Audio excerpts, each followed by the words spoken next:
Sebelum mengenal nama Indonesia, kepulauan ini sudah punya identitasnya sendiri.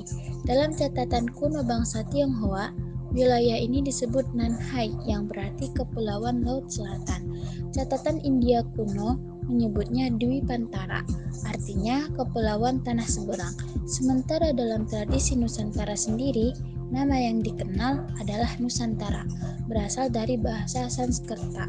Nusa berarti pulau dan antara berarti luar atau seberang. Nama ini melekat pada masa kejayaan Kerajaan Majapahit dan bukan sekedar sebutan geografis, melainkan identitas peradaban yang besar. Ketika bangsa Eropa mulai berdatangan, nama itu perlahan terganti. Belanda menamai wilayah jajahannya Netherlands Indie atau yang kita kenal sebagai Hindia Belanda. Nama ini dipakai selama ratusan tahun dalam semua urusan resmi pemerintahan kolonial. Nama Indonesia sendiri baru muncul pada tahun 1850 ketika dua orang Inggris bernama James Dickerson Logan dan George Samuel Windus Earp menulis di jurnal ilmiah Journal of the Indian Archipelago and Eastern Asia. Mereka menggabungkan dua kata Yunani, Indus yang berarti India dan Nessos yang berarti pulau atau kepulauan. Jadilah Indonesia. Namun nama itu belum dipakai secara resmi. Lalu di tahun 1920-an, seorang tokoh bernama Dr. Setiabudi menghidupkan kembali nama Nusantara dari naskah kuno Majapahit yang disebut Pararaton. Ia ingin menegaskan bahwa tanah ini punya nama sendiri, punya sejarah sendiri, jauh sebelum penjajah datang. Asal-usul nama Nusantara sampai Indonesia ketika Jepang masuk pada tahun 1942, nama wilayah ini berubah lagi menjadi Toindo, artinya Hindia Timur, dan baru pada 17 Agustus 1945, nama Indonesia akhirnya resmi menjadi nama sebuah bangsa yang merdeka.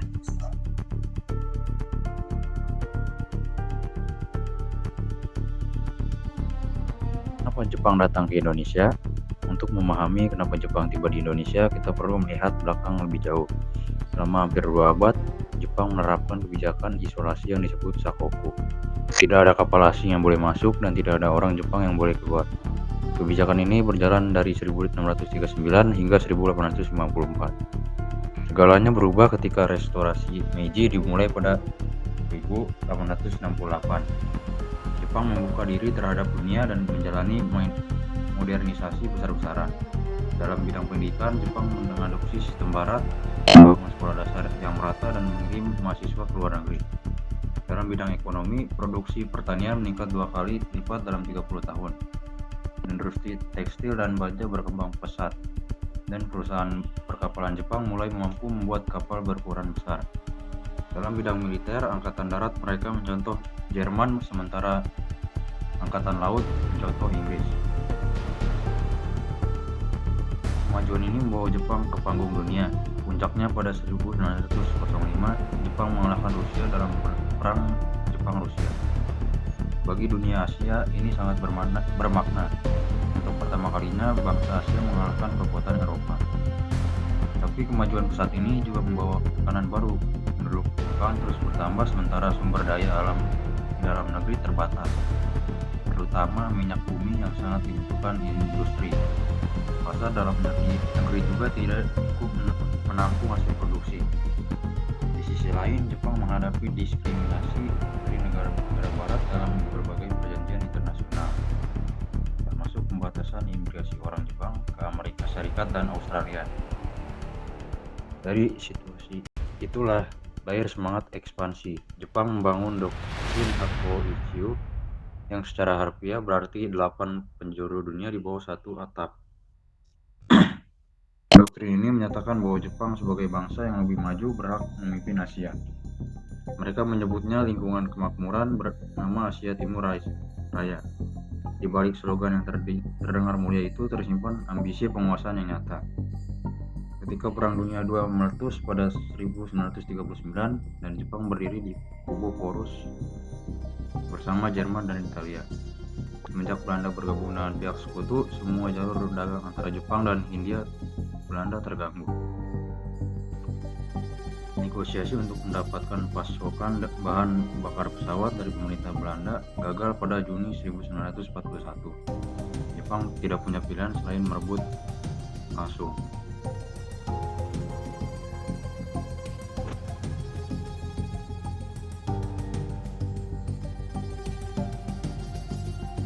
Awal mula kedatangan, invasi, dan jatuhnya Belanda. Sebelum serangan militer, Jepang sudah lebih dulu hadir di negara Belanda sebagai pedagang. Sejak awal abad ke-20, komunitas dagang Jepang tersebar di berbagai kota. Mereka menjual barang-barang murah, sepeda, kain, katun, payung, obat nyamuk bakar, dan penyedap rasa. Salah satu produk paling dikenal adalah pil jintan, obat berbentuk bulat produksi perusahaan Morishita Jintan yang sangat populer di masyarakat Hindia Belanda. Strategi pemasaran yang masif dan iklan yang kreatif membuat nama Jintan mengakar kuat dalam ingatan masyarakat. Bahkan secara spontan, masyarakat Indonesia membuat singkatan dari nama itu. Jenderal Jepang ini nanti akan tolong anak negeri. Pada 7 Desember 1941, Jepang menyerang pangkalan Angkatan Laut Amerika Serikat di Pearl Harbor, Hawaii. Serangan ini memulai keterlibatan Jepang secara penuh dalam Perang Dunia II di kawasan Asia Pasifik. Keesokan harinya, Gubernur Jenderal Hindia Belanda menyatakan perang terhadap Jepang melalui siaran radio. Pasukan Jepang pertama kali mendarat di wilayah Indonesia pada 11 Januari 1942 di Tarakan, Kalimantan Timur. Pilihan lokasi ini bukan kebetulan. Tarakan adalah daerah penghasil minyak bumi yang sangat strategis. Keesokan harinya, tentara Belanda di sana menyerah dari Tarakan. Serangan bergerak cepat ke seluruh penjuru. Balikpapan jatuh pada 24 Januari 1942, Pontianak pada 29 Januari, Samarinda pada 3 Februari, Banjarmasin pada 10 Februari. Palembang dan Jambi direbut pada 16 Februari, Ambon jatuh pada 4 Februari, Makassar pada 8 Februari. Seluruh daerah penghasil minyak dan titik-titik strategis satu persatu dikuasai dalam tempo singkat. Pada 1 Maret 1942, pasukan Jepang mendarat di Jawa di 3 titik sekaligus, Teluk Banten di Jawa Barat, Tanwetan di Indramayu, dan Sragen di Lembang, Jawa Tengah. Dari ketiga titik itu, pasukan bergerak menuju pusat kekuasaan Belanda. Jakarta dinyatakan sebagai kota terbuka pada 5 Maret 1942. Bandung menyusul beberapa hari kemudian. Pada 8 Maret 1942, bertempat di Kalijati, Subang, Letnan Jenderal D. Terpoten selaku Panglima Angkatan Perang Hindia Belanda menandatangani penyerahan tanpa syarat kepada Jepang yang diwakili Letnan Jenderal Hitoshi Imamura. 350 tahun kekuasaan Belanda di Indonesia berakhir dalam satu momen itu. Masyarakat Indonesia pada awalnya menyambut kedatangan Jepang dengan baik, bahkan antusias. Di sepanjang jalan di Bandung, warga menyerukan banzai saat tentara Jepang berbaris masuk. Ini bukan tanpa alasan. Rakyat Indonesia sudah sangat lelah dengan penjajahan Belanda dan melihat Jepang sebagai bangsa Asia yang datang membebaskan. Kepercayaan ini juga diperkuat oleh ramalan Raya Jayabaya yang sudah lama beredar di kalangan masyarakat Jawa, bahwa bangsa berkulit kuning akan datang mengusir penjajahan kulit putih meski kekuasaannya hanya seumur jagung. Jepang juga menjalankan propaganda yang struktur untuk memperkuat simpati itu. Mereka menyebut diri sebagai saudara tua Asia. Mereka mengizinkan lagu Indonesia Raya dinyanyikan bersama lagu kebangsaan Jepang, Imigayo. Bendera merah putih boleh dikibarkan berdampingan dengan bendera Jepang. Para pemimpin nasionalis seperti Soekarno dan Hatta yang dipenjara di Belanda dibebaskan. Gerakan 3A diluncurkan dengan semboyan Jepang Pemimpin Asia, Jepang Pelindung Asia, dan Jepang Cahaya Asia.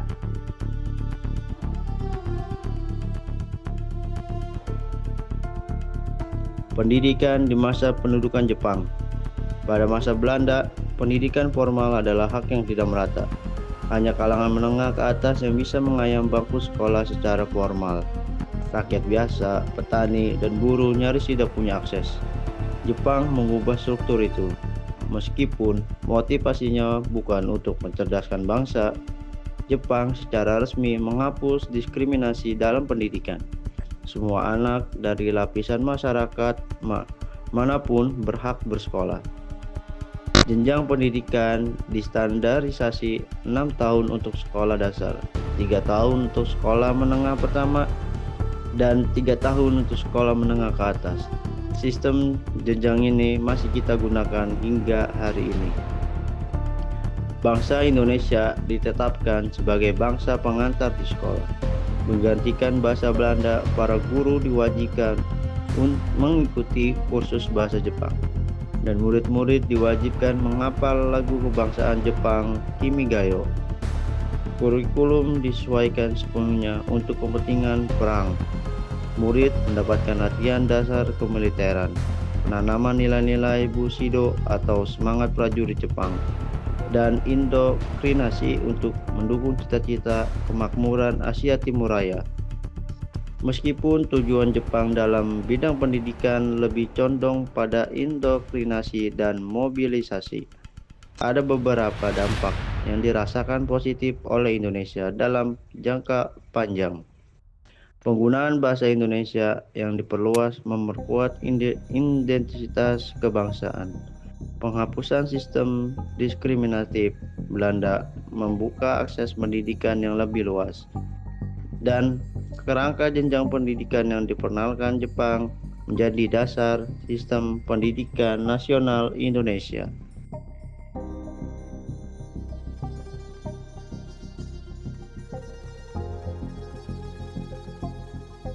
Keunggulan militer Jepang mulai retak sejak pertempuran Midway pada Juni 1942, ketika Angkatan Laut Amerika Serikat berhasil memukul mundur armada Jepang di Samudra Pasifik.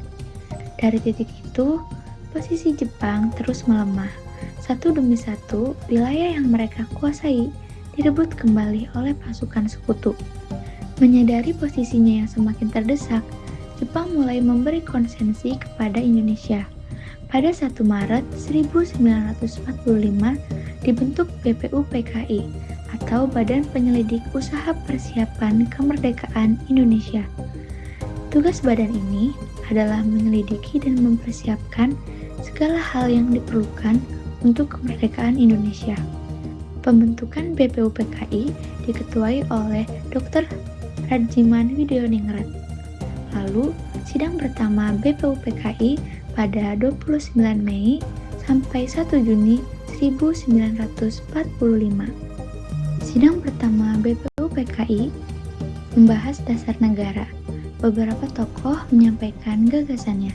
Yang pertama, Muhammad Yamin mengusulkan 5 asas termasuk kebangsaan dan kemanusiaan.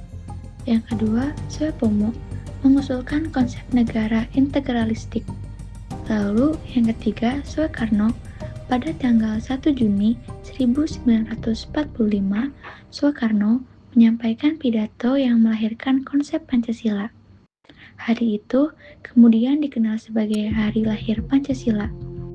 Panitia 9 dan Piagam Jakarta setelah sidang pertama dibentuk Panitia 9 yang terdiri dari tokoh-tokoh penting termasuk Soekarno dan Hatta. Mereka merumuskan dasar negara dalam sebuah dokumen yang dikenal sebagai Piagam Jakarta 22 Juni 1945. Lalu, sidang kedua dilaksanakan pada 10-17 Juli 1945. Sidang kedua membahas Rancangan Undang-Undang Dasar, Wilayah Negara, Bentuk Pemerintahan. Hasilnya adalah Rancangan UUD yang menjadi dasar konstitusi Indonesia. Setelah tugasnya selesai, BPUPKI digantikan oleh PPKI atau Panitia Persiapan Kemerdekaan Indonesia.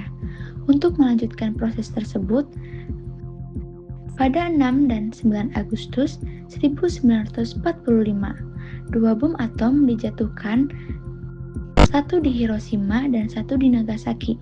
Dalam hitungan hari, Kekaisaran Jepang menyatakan menyerah kepada pihak sekutu pada 15 Agustus 1945. Kabar kekalahan Jepang itu sampai ke Indonesia dan segera memicu perdebatan di kalangan tokoh nasional.